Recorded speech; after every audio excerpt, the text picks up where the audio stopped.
B Dileep Kumar കൂടി ചേരുന്നു. ദിലീപ്, ഇന്ന് എന്തായാലും ഫൈനൽ തീരുമാനം ഉണ്ടായാൽ മതിയാവുകയുള്ളൂ. ഇനി അധികം മണിക്കൂറുകളില്ല. നാളെ സത്യപ്രതിജ്ഞയ്ക്കുള്ള ഗംഭീരമായ ഒരുക്കങ്ങൾ നടക്കുന്നു. ബിഷപ്പ് ഹൗസിലടക്കം പോയി ഇപ്പോൾ ഒരുപക്ഷെ ക്ഷണിക്കാനാവണം വി ഡി സതീശൻ അവിടെയുണ്ട്.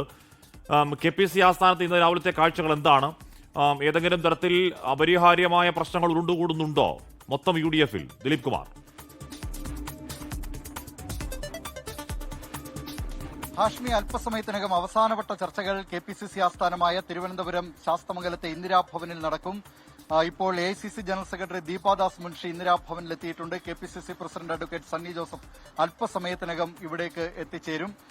ഈ ചർച്ചയോടുകൂടി ഇനിയൊരു ചർച്ച, അതായത് കൂടുതൽ ചർച്ചകൾ ആവശ്യമെങ്കിൽ മാത്രം നടത്തിയാൽ മതിയെന്ന ധാരണയിലേക്കായിരിക്കും ഒരുപക്ഷെ ഇതിന്റെ ഇപ്പോൾ ഇനി നടക്കാൻ പോകുന്ന ഈ യോഗത്തിന്റെ തീരുമാനം എന്നാണ് അറിയാൻ കഴിയുന്നത്. കാരണം ഏറെക്കുറെ ഈ മന്ത്രിസ്ഥാനം സംബന്ധിച്ചൊക്കെ ഏകദേശ ധാരണയായിട്ടുണ്ട്. ഇനി 2-3 പേരുടെ കാര്യങ്ങളിൽ മാത്രമേ തീരുമാനമാകാനുള്ളൂ. അത് പല പല സമവാക്യങ്ങൾ, ഗ്രൂപ്പ് സമവാക്യങ്ങൾ, സാമുദായിക സമവാക്യങ്ങൾ, ജില്ലാതല മേഖലാതല പ്രാതിനിധ്യങ്ങൾ തുടങ്ങിയവയിൽ തട്ടിയുള്ള ചില കാര്യങ്ങൾ മാത്രമാണ്. ആ പ്രശ്നം കൂടി വേഗത്തിൽ പരിഹരിക്കാൻ കഴിയും എന്നാണ് കോൺഗ്രസ് നേതൃത്വം, KPCC നേതൃത്വം പ്രതീക്ഷ പുലർത്തുന്നത്. സഖ്യകക്ഷികളുടെ കാര്യത്തിൽ മുസ്ലിം ലീഗിന്റെ മന്ത്രിമാരെ അല്പസമയത്തിനകം അറിയാം. 5 മന്ത്രിമാരെ നൽകുന്നത് സംബന്ധിച്ച് നേരത്തെ തന്നെ ഉഭയകക്ഷി ചർച്ചയിൽ ധാരണയായതാണ്. മറ്റ് പാർട്ടികളുടെ കാര്യത്തിൽ ചെറുതെങ്കിലും പ്രശ്നമുള്ളത് ഇപ്പോൾ കേരള കോൺഗ്രസ് ജോസഫ് വിഭാഗത്തിനാണ്. 2 മന്ത്രിസ്ഥാനമാണ് ജോസഫ് വിഭാഗം ആവശ്യപ്പെടുന്നത്. ആ നിലപാടിൽ അവർ ഉറച്ചു നിൽക്കുകയുമാണ്. അതിൽ മോൻസ് ജോസഫ് ഒരു മന്ത്രിയാകുമെന്ന കാര്യം ഉറപ്പാണ്. രണ്ടാമത്തെ മന്ത്രിസ്ഥാനത്തിൽ കോൺഗ്രസ് നേതൃത്വം അവരോട് ആ തീരുമാനത്തോട്, ആ ആവശ്യത്തോട് അനുകൂല നിലപാടല്ല സ്വീകരിച്ചിട്ടുള്ളത്. അതുകൊണ്ട് ചീഫ് വിപ്പ് സ്ഥാനമായിരിക്കും ജോസഫ് വിഭാഗത്തിന് ലഭിക്കുക. അങ്ങനെ വന്നാൽ ആരായിരിക്കും? അപ്പു ജോൺ ജോസഫ് ആയിരിക്കുമോ അതോ തോമസ് ഉണ്ണിയാടനായിരിക്കുമോ? നേരത്തെ ഉമ്മൻചാണ്ടി സർക്കാരിന്റെ അവസാന കാലത്ത് തോമസ് ഉണ്ണിയാടൻ ചീഫ് വിപ്പായി പ്രവർത്തിച്ചിട്ടുണ്ട്. അതുകൊണ്ട് ആ നിലയിലുള്ള പരിഗണന നൽകുമോ എന്ന കാര്യം വ്യക്തമല്ല. അത് ജോസഫ് വിഭാഗമാണ് തീരുമാനമെടുക്കേണ്ടത്.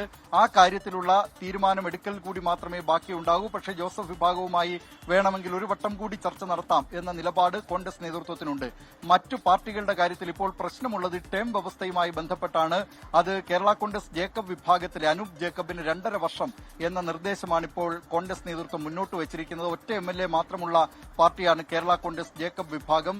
അത് ആ മന്ത്രി സ്ഥാനം മാണി സി കാപ്പനുമായി പങ്കിടുക 2.5 വർഷം വീതം. അതിൽ ആദ്യ 2.5 വർഷം അനൂപ് ജേക്കബ് മന്ത്രിയാവുക എന്ന നിർദ്ദേശമാണ് കോൺഗ്രസ് നേതൃത്വത്തിന്റെ ഭാഗത്ത് നിന്ന് മുന്നോട്ട് വെച്ചിട്ടുള്ളത്. പക്ഷേ ആ നിർദ്ദേശത്തോട് അനൂപ് ജേക്കബ് ഇതുവരെ യോജിച്ചിട്ടില്ല. ഉമ്മൻചാണ്ടി സർക്കാരിന്റെ 2011 മന്ത്രിസഭയുടെ കാലത്ത് അനൂപ് ജേക്കബ് ഭക്ഷ്യ സിവിൽ സപ്ലൈസ് വകുപ്പ് മന്ത്രിയായിരുന്നു. ആ വകുപ്പ് തന്നെ വേണം, തനിക്ക് ആ മന്ത്രിസഭയുടെ പൂർണ്ണകാലവും തനിക്ക് മന്ത്രിയായി തുടരണം എന്ന ആവശ്യമാണ് അനൂപ് ജേക്കബ് മുന്നോട്ട് വെച്ചിട്ടുള്ളത്. ഈ ഒരു വിഷയം ഒഴിച്ചു നിർത്തിയാൽ മറ്റ് ചെറു പാർട്ടികളുടെ കാര്യത്തിൽ, മന്ത്രിമാരുടെ കാര്യത്തിൽ പ്രശ്നമില്ല.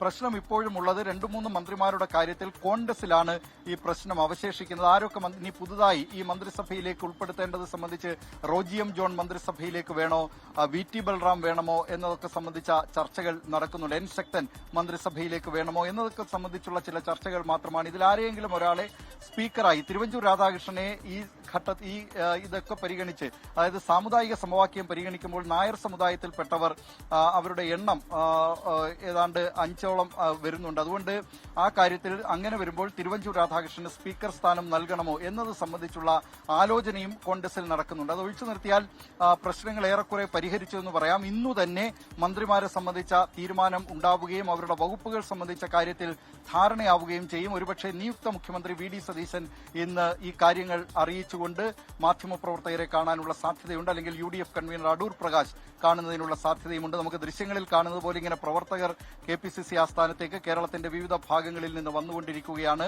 അതിൽ പല നേതാക്കളുണ്ട്. അതോടൊപ്പം തന്നെ സംസ്ഥാനത്തിന്റെ വിവിധ ഭാഗങ്ങളിൽ നിന്ന് അങ്ങ് കാസർഗോഡ് മുതലുള്ള പ്രവർത്തകർ ഇന്ദിരാഭവനിലേക്ക് എത്തിക്കൊണ്ടിരിക്കുകയാണ്. അല്പസമയത്തിനകം കോൺഗ്രസ് മന്ത്രിസ്ഥാനം സംബന്ധിച്ചും ഘടകകക്ഷികളുമായുള്ള ചർച്ചകളൊക്കെ സംബന്ധിച്ചുമുള്ള അന്തിമ തീരുമാനം ഇവിടെ KPCC ആസ്ഥാനമായി ഇന്ദിരാഭവനിൽ കൈക്കൊള്ളും. ഹാഷ്മി, അമൃത.